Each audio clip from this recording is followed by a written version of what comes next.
I would say we're just going to wait to see what price does, because this will be a very, very risky trade if you take a sell, because you have that resistance to the left-hand side.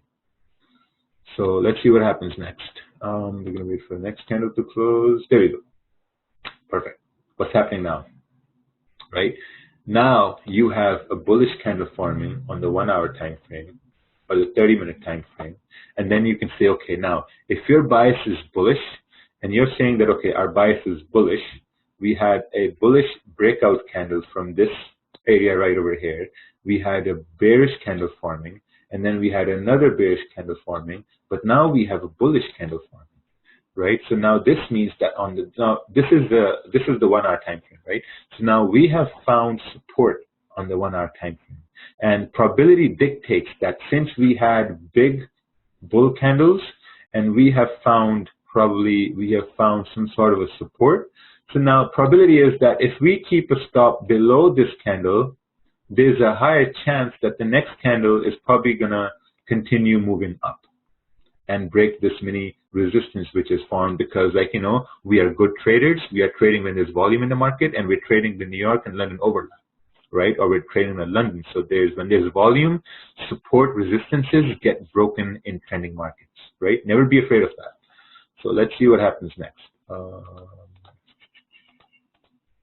Perfect. You have a move up, right?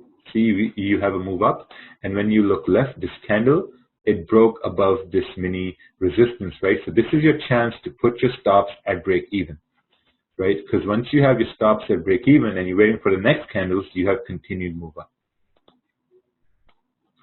Make sense? So basically, you just waited. You waited for candles because, man, like, you know, some people are going to say, okay, well, why didn't it come all the way down here to do a retest? But that's just how the market flows. That's the ebbs and flows of the market, right? You just have to be fluid with it. You have to wait to see what the candles are doing, what the candles are printing, right? So let's go to our, see, so now we came up and then we start to move down, right? So that's why you have stops at break even.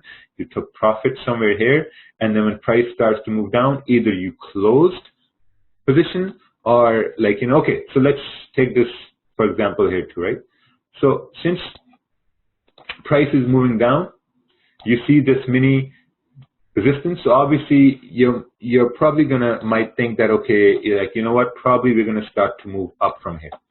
But the candle is bearish here, right? It's a bearish candle. So you want to look for another bullish candle to be formed right over here, which is not forming, but there we go.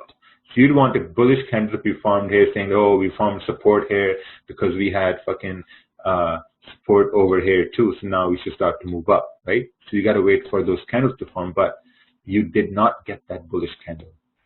You got all bearish candles. So there was no retest.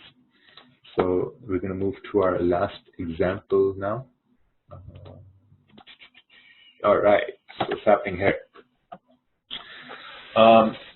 We had a strong bullish candle, and then we had a weak bullish candle, and then when you come to the chart, you see this bearish candle, right?